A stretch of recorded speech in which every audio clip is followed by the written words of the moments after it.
मैं भोपाल से पुणे जा रही थी। सुबह 9 बजे मैं बस में बैठ गई। भोपाल से पुणे पहुंचने में लगभग 16 घंटे लगते हैं। मुझे ट्रेन से सफर करना बिल्कुल पसंद नहीं है, इसलिए मैं हमेशा बस से जाना करना ही तय देती हूँ। जब मैं भोपाल की बस स्टैंड से बस में बैठी तो वहाँ कोई खास भीड़ नहीं थी। मुझे खिड़की के पास की सीट मिली और मैं आराम से बैठ गई। लेकिन मेरे मन में एक बड़ी चिंता थी। मेरे पति कुछ साल पहले भोपाल में ट्रांसफर होने के बाद वहाँ रहने लगे थे। जब वह पहली बार सामान लेकर भोपाल गया तब मैंने उससे साथ जाने के लिए कहा, लेकिन उसने मुझे समझाया कि सुनीता, चिंता मत करो, कुछ महीनों में मैं वहाँ सेटल हो जाऊंगा, फिर तुम्हें ले आऊंगा। लेकिन वो मुझे कभी नहीं ले गया। मैंने कई बार उसे समझाने की कोशिश की कि मैं यहाँ अकेली नहीं रह सकती, हम पति पत्नी हैं, अलग रहना सही नहीं है, लेकिन वो मेरी बात सुनने को तैयार नहीं था। उसके भोपाल जाने के बाद उसका व्यवहार धीरे धीरे बदलने लगा। शुरू में वह मुझे हफ्ते में एक बार फोन करता था, फिर महीने में एक बार, और अब तो वह 6-6 महीनों में फोन करने लगा था। फिर मुझे एक रिश्तेदार से एक चौंकाने वाली खबर मिली। भोपाल में मेरे पति ने दूसरी महिला से शादी कर ली है और वह उसके साथ रह रहा है। यह सुनकर मुझे बहुत बुरा लगा और गुस्सा भी आया। इसलिए मैंने सच जानने के लिए भोपाल जाने का फैसला किया। भोपाल पहुंचने के बाद मैंने चुपके से पूछताछ की और जो मैंने सुना था वह सच निकला। मेरा पति वास्तव में एक दूसरी महिला के साथ रह रहा था और उनका एक बच्चा भी हो गया था। यह सब मैंने दूर से ही देखा। उससे मिलने या बात करने की मेरी इच्छा नहीं हुई, क्योंकि मुझे लगा कि उससे मिलकर कुछ नहीं होगा। मैं बहुत निराश हो गई थी। पिछले कुछ वर्षों में मैंने उसके ऊपर कितना भरोसा किया और उसकी यादों में अपना जीवन बिताया था। एक दिन वह मुझे अपने साथ ले जाएगा, इस उम्मीद में मैंने कितने साल बिताए थे। लेकिन उसने मुझे जो धोखा दिया उसे देखकर मेरे दिल पर बड़ा आघात हुआ। मैं अपनी सीट पर अकेली बैठी हुई थी। मेरी सीट 2 लोगों के लिए थी, लेकिन बस में काफी जगह होने के कारण कुछ समय के लिए मेरी सीट खाली रही। अगले एक स्टेशन पर बस रुकी और कुछ लोग चढ़े। उनमें से एक पुरुष मेरे पास आकर बैठ गया। बस में बैठे बैठे काफी समय बीत चुका था और मुझे थकान महसूस होने लगी थी।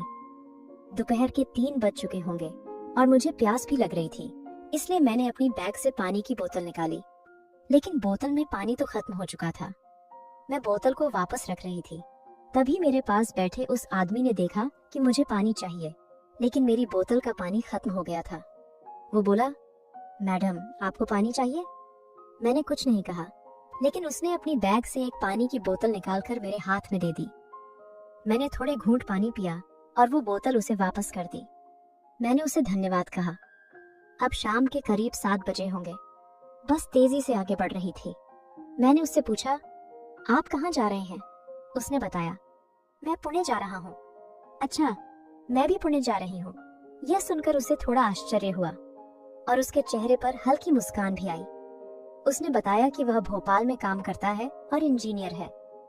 सर्दियों के दिन थे और जैसे जैसे शाम बढ़ रही थी, वातावरण में काफी ठंड बढ़ रही थी। मैंने अपनी खिड़की की कांच बंद कर दी, लेकिन कुछ यात्रियों ने खिड़कियां खुली रखी थी, जिसकी वजह से ठंडी हवा बस में आ रही थी। मुझे बहुत ठंड लगने लगी। मैंने स्वेटर तो पहन रखा था, लेकिन जल्दी जल्दी में शॉल लाना भूल गई थी, जिसका मुझे बहुत अफसोस था। अब रात के 10 बज चुके थे और ठंड बहुत बढ़ गई थी। बस के अंदर की लाइट भी बंद हो गई। मैं ठंड से कांप रही थी। मेरे पास बैठे आदमी ने अपनी बैग से एक शॉल निकालकर पहन ली थी। मुझे देखकर उसे समझ आ गया होगा कि मुझे ठंड लग रही है, लेकिन उसने कुछ नहीं कहा। मैं खुद पर ही नाराज हो रही थी कि इतने लंबे सफर पर जा रही हूँ और शॉल लेना भूल गई। रात लगभग 11 बजे बस एक ढाबे पर रुकी। मैंने तय किया कि गर्मागर्म चाय पीकर थोड़ी गर्मी प्राप्त करूंगी। चाय लेते वक्त वो आदमी भी नीचे उतरा। उसने मेरी ओर देखा और मैंने उसके पास जाकर थोड़ा मुस्कुराते हुए पूछा, आप भी चाय लीजिए? उसने कहा, ठीक है। तो मैंने उसके लिए भी चाय मंगवाई। हम दोनों ने साथ में चाय पी और थोड़ी बातचीत भी हुई। चाय पीने के बाद फिर से बस में बैठ गए। गाड़ी चलने लगी, लेकिन अब रात के 12 बज चुके थे और ठंड और भी बढ़ गई थी। मुझे फिर से पहले की तरह ठंड लगने लगी। उस आदमी ने कहा, मैडम, अगर आपको कोई परवाह नहीं है तो मैं अपनी शॉल आपको दे सकता हूँ। उसने अपनी शॉल उतारकर मेरी तरफ बढ़ाई। मैंने उसे लेने से मना कर दिया क्योंकि उसे भी ठंड लग रही थी। मुझे लगा कि उसके लिए यह सही नहीं होगा, लेकिन वह बहुत आग्रह कर रहा था। मैंने कहा, आप मुझे शॉल दे रहे हैं, लेकिन आपको भी तो ठंड लग रही होगी। वह हंसते हुए बोला, कोई बात नहीं, मैं एडजस्ट कर लूंगा।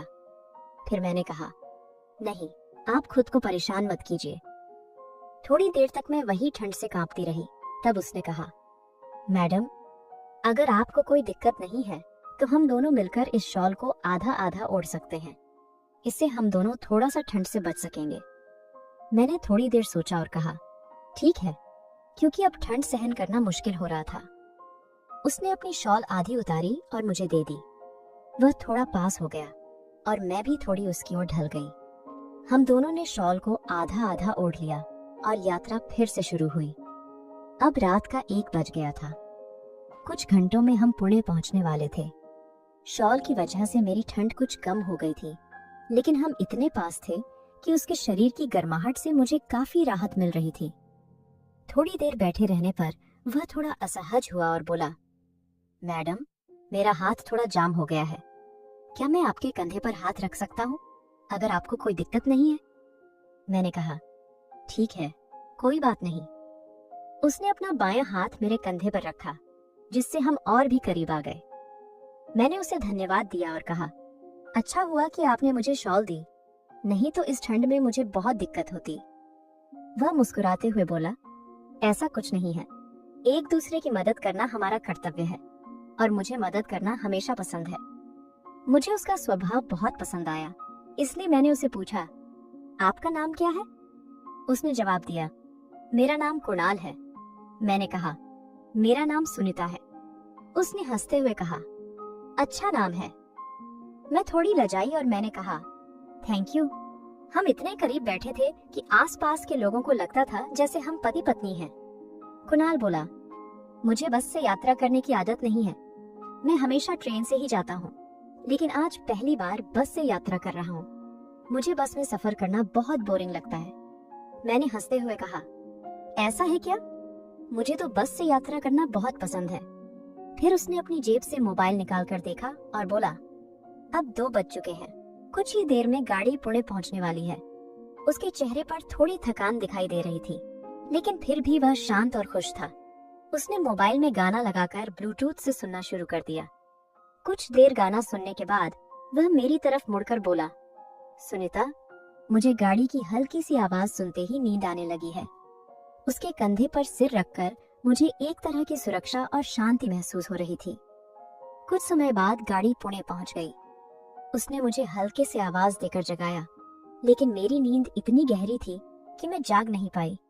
फिर उसने धीरे से मेरी पीठ पर थपथपाकर मुझे उठाया। मैं तेजी से उठ गई। उसके चेहरे पर एक मीठी मुस्कान थी। वह बोला, सॉरी, लेकिन पुणे आ गया है। आप गहरी नींद में थीं, इसलिए जगाया, नहीं तो आपका स्टॉप छूट जाता।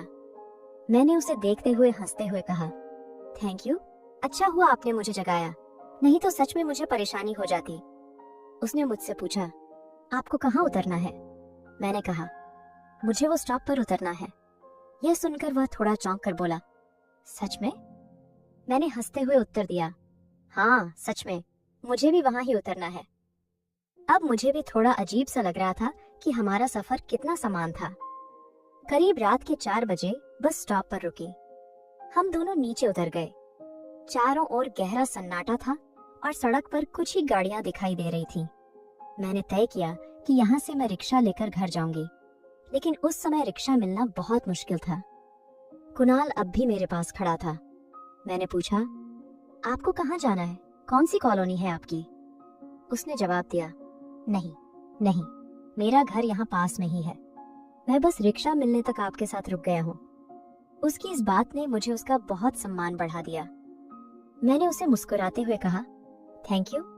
अब लगभग 4:30 बज रहे थे और न तो रिक्शा मिल रही थी और न ही कोई वाहन।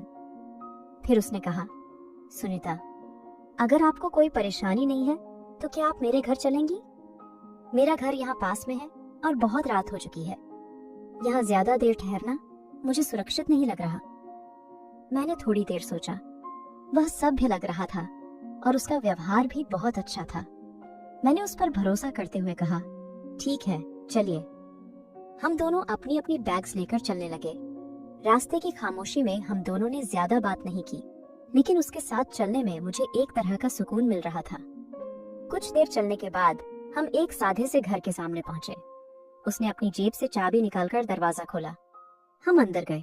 उसका घर बड़ा नहीं था, लेकिन 2 कमरों का छोटा सा लेकिन साफ सुथरा घर था। उसने कहा, सुनीता जी, मेरे घर में आपका स्वागत है। मैंने थोड़ी शर्मीली आवाज में कहा, धन्यवाद। उसने बताया, मैं यहाँ बहुत कम समय रहता हूँ। मेरा काम भोपाल में ज्यादा होता है, इसलिए कुछ दिन भोपाल में और कुछ दिन यहाँ रहता हूँ। मैंने कहा, आपका घर बहुत अच्छा है कुणाल जी। उसने कहा, धन्यवाद। सुनीता जी, आप बेड पर सो जाइए, मैं सोफे पर सोऊंगा। मैंने तुरंत कहा, नहीं नहीं, आप बेड पर सोएं, मैं सोफे पर सो जाऊंगी। वो दृढ़ता से बोला, ऐसा नहीं होगा, आप मेरे घर की मेहमान हैं। मैंने हार मानकर कहा, अगर तुम्हें बेड पर सोने नहीं दूंगी तो मुझे अच्छा नहीं लगेगा। कुणाल ने मुझे अपनी बात मानने पर मजबूर कर दिया और हम दोनों अपनी अपनी जगह सो गए। सफर की थकान की वजह से मुझे जल्दी ही नींद आ गई। उस रात की बातें और उसके सभ्य स्वभाव ने मेरे मन पर एक अलग ही सकारात्मक असर डाला था। जब मेरी आंख खुली तो मैंने चारों ओर देखा। सामने दीवार पर एक घड़ी लटकी हुई थी और सुबह के 9 बज रहे थे। मैंने देखा कि कुणाल जी उठ चुके थे और घर में कुछ सफाई कर रहे थे। घर में थोड़ी बहुत गंदगी थी और वह उसे साफ कर रहे थे। उन्होंने मेरी ओर देखते हुए गुड मॉर्निंग कहा और बाथरूम की तरफ इशारा किया। मैं बाथरूम में गई। वहां कोलगेट रखा था तो मैंने उसे लिया और ब्रश किया। जब मैं ताजा होकर बाहर आई तो मैंने अनजाने में कुणाल जी की तरफ देखा और कुछ क्षण के लिए उस नजारे में खो गई। उन्होंने शर्ट उतार रखी थी और वह सिर्फ बनियान में थे। उनका शरीर बहुत आकर्षक था। शायद वह जिम करते थे। मैं उनकी मोहक काया देखकर कुछ क्षण के लिए उनके लिए देखती रही। उन्होंने मेरी नजर पकड़ ली और मुस्कुराते हुए पूछा, सुनीता, तुम चाय पियोगी या कॉफी? मैंने कहा, मैं चाय लूंगी। उन्होंने तुरंत एक मस्त चाय बनाई और सच में वह चाय बहुत अच्छी बनी थी। मैंने कहा, चाय बहुत अच्छी है। फिर मैंने कहा, अब मुझे जाना होगा। कल रात आप मुझे अपने घर रहने की जगह देने के लिए बहुत धन्यवाद। कुणाल जी हंसते हुए बोले, ऐसा कुछ नहीं है, मुझे खुशी हुई कि तुम यहाँ रुकी। मैंने उन्हें फिर से धन्यवाद दिया। जब मैं न जाने की तैयारी कर रही थी तो मैंने कहा, अगर किस्मत में है तो हम फिर जरूर मिलेंगे। उन्होंने हंसकर कहा, हाँ बिल्कुल। मैं पूछने लगी, क्या मुझे आपका नंबर मिल सकता है? उन्होंने कहा, बिल्कुल, लो। उन्होंने अपना नंबर दिया और मैंने तुरंत उनके फोन पर एक मिस कॉल छोड़ी। घर से बाहर निकलकर जब मैं अपने घर पहुंची तो मेरे मन में बार बार कुणाल की यादें आ रही थीं। उनके व्यवहार में जो सम्मान था, उनकी साधारण बातचीत की आदत और जो मदद उन्होंने की, उसने मेरे मन पर गहरा प्रभाव डाला था। मैंने कभी अपने पति को छोड़कर किसी दूसरे पुरुष के लिए ऐसी भावनाएं अनुभव नहीं की थी, लेकिन कुणाल जी के स्वभाव में मुझे एक अलग ही आकर्षण महसूस हो रहा था। मैंने 2 दिन बाद कुणाल को फोन किया। उन्होंने कहा, कहाँ हो? मैं आज घर पर ही हूँ, आराम कर रहा हूँ। क्या हुआ? मैंने कहा, कुछ नहीं, आपकी याद आई तो फोन किया। उन्होंने हंसकर कहा, ठीक है, फिर मिलते हैं कहीं। मैंने उन्हें अपने घर के पास की गार्डन में मिलने का तय किया। मैं तय समय से थोड़ी पहले गार्डन पहुंच गई। थोड़ी देर बाद कुणाल जी आए। उन्हें देखकर मेरा दिल थोड़ा धड़कने लगा, क्योंकि उन्होंने जीन्स और टी शर्ट पहन रखी थी और वह बहुत हैंडसम लग रहे थे। उन्होंने मुस्कुराते हुए पूछा, कैसे हैं? ये एक नई स्टाइल है। मैंने हंसकर कहा, आप बहुत ही हैंडसम लग रहे हैं। फिर हम गार्डन में कुछ समय बातें करते रहे। उन्होंने पूछा, सुनीता जी, क्या आप अकेले ही रहती हैं? मैंने कहा, हाँ, मैं अकेली रहती हूँ। मेरे पति भोपाल में रहते हैं, लेकिन उन्होंने मुझे बहुत धोखा दिया है। मैंने उन्हें अपने जीवन की सारी बातें बताईं। उन्होंने मेरी कहानी को चुपचाप सुना और उनके चेहरे पर दुख और संवेदना साफ झलक रही थी। बात करते करते जब 3 बजे मैंने कुणाल जी से कहा, आज आप खाना कहाँ खाने वाले हैं? उन्होंने जवाब दिया, अरे मैंने अभी तक कुछ तय नहीं किया। मैंने कहा, तो आज मेरे घर चलिए। वह मुस्कुराते हुए बोले, ठीक है, शाम को आऊंगा। इस पर हमने एक दूसरे को अलविदा कहा। शाम को 6:30 बजे मैंने उन्हें फोन किया। कुणाल जी, आप आ रहे हैं? उन्होंने कहा, हाँ, मैं बेशक आ रहा हूँ। ठीक 6:30 बजे कुणाल जी मेरे घर आए। मैंने उनका स्वागत किया और बताया कि मैंने पहले से खाना बना लिया है। फिर हम दोनों एक साथ खाना खाने बैठे। उस दिन मैंने एक पिंक रंग की साड़ी पहनी थी जो थोड़ी पारदर्शी थी और उसके साथ स्लीवलेस ब्लाउज पहना था। खाना खाने के बाद हम सोफे पर बैठकर बातें करने लगे। अचानक कुणाल जी बोले, आप इस साड़ी में बहुत सुंदर लग रही हैं। उनकी इस तारीफ पर मैं हंस पड़ी और बोली, अच्छा, सच में? फिर बातचीत के दौरान मैंने अपना फोन निकाला और उनसे कहा, कुणाल जी, मुझे मोबाइल के कुछ काम नहीं पता। मेरे फोन में एक ऐप आ गया है लेकिन वह डिलीट नहीं हो रहा। उन्होंने कहा, लाओ मुझे दो, मैं ठीक कर देता हूँ। वह मेरे पास आकर बैठे और मेरे फोन को कुछ सेकंड में ठीक कर दिया। मैं इस पर बहुत हैरान थी। हम एक दूसरे के बहुत करीब बैठे थे। कुणाल जी ने कहा, सुनीता, उस दिन जब तुम मेरे साथ यात्रा कर रही थी मुझे बहुत अच्छा लगा। मैंने कहा, हाँ, वह रात मेरे लिए भी यादगार थी। हमारी नजरें मिली और उन्होंने धीरे से अपना हाथ मेरे हाथ पर रखा। वह मेरे आंखों में देखने लगे और मेरे चेहरे के बहुत करीब आ गए। कुणाल जी ने हल्के से अपना चेहरा आगे बढ़ाया। हम दोनों उस पल में खो गए थे। जितना मैं उन्हें जानती थी, उनके स्वभाव का गंभीरता और अपनापन मुझे भाने लगा था। इसलिए उनके इतनी करीब आने में मुझे कोई संकोच नहीं हुआ। थोड़ी देर बाद जब हम अलग हुए तो मैंने उनके आंखों में एक अजीब तरह की संकोच और चिंता देखी। उन्होंने कहा, माफ करना सुनीता, मैं भावनाओं में बह गया था, इसलिए ऐसा हुआ। उनकी आवाज में सच्चाई थी और उनके चेहरे पर थोड़ी चिंता साफ झलक रही थी। मैंने हल्के से मुस्कुराते हुए कहा, कोई बात नहीं कुणाल जी, सच बताऊं, जो कुछ हुआ वो मुझे भी अच्छा लगा। उन्होंने कहा, सच में? रात के लगभग 10 बज चुके थे और हम एक दूसरे के बहुत करीब हो गए थे। उस रात जैसे मेरे कमरे में एक बड़ा तूफान आ गया था और हम दोनों उस तूफान में बह गए। हम रात भर 4 बजे तक जागे रहे, लेकिन उसके बाद कब मुझे नींद आई पता नहीं चला। सुबह 8 बजे जब मैं उठी तो खुद को देखा, मेरे ऊपर सिर्फ चादर थी। रात की सारी बातें याद आने पर मुझे बहुत शर्म आई। कुणाल जी मेरी बगल में सो रहे थे। मैं जल्दी से वॉशरूम में चली गई। कुछ समय बाद मैं बाहर आई और कुणाल जी को उठाने लगी। मेरे आवाज से वे तुरंत जाग गए। फिर मैंने हमारे लिए चाय बनाई। बिना कुछ बोले हम एक दूसरे को देखते हुए चाय पीने लगे। चाय पीते वक्त कुणाल जी ने हल्का मुस्कुराते हुए कहा, थैंक यू। मैं थोड़ी चौंकी कि किस बात के लिए थैंक यू। उन्होंने मुस्कुराकर कहा, रात के उस खूबसूरत पल के लिए। उनके इस वाक्य पर मैं और भी ज्यादा शर्माई और मेरे हाथ में रखी कप थोड़ी झड़कने लगी। कुछ समय बाद कुणाल जी निकलने की तैयारी करने लगे। जाने से पहले उन्होंने मेरी ओर देखकर पूछा, तुम ठीक हो ना सुनीता? मैंने हाँ में सिर हिलाया। लेकिन जब वे चले गए तो मेरे मन में कई विचार आने लगे। मैंने तय किया कि मैंने अपने पति की धोखाधड़ी के कारण उनसे संबंध तोड़ने का निर्णय लिया था। कुणाल जी के व्यक्तित्व और प्रेम ने मेरे मन में उनके लिए एक खास जगह बना दी थी। मुझे यकीन था कि वह मुझे कभी धोखा नहीं देंगे। 2 दिन बाद कुणाल जी का फोन आया। उनकी आवाज में खुशी थी। उन्होंने कहा, सुनीता, आज शाम तुम मेरे घर आओगी क्या? मुझे कल छुट्टी है।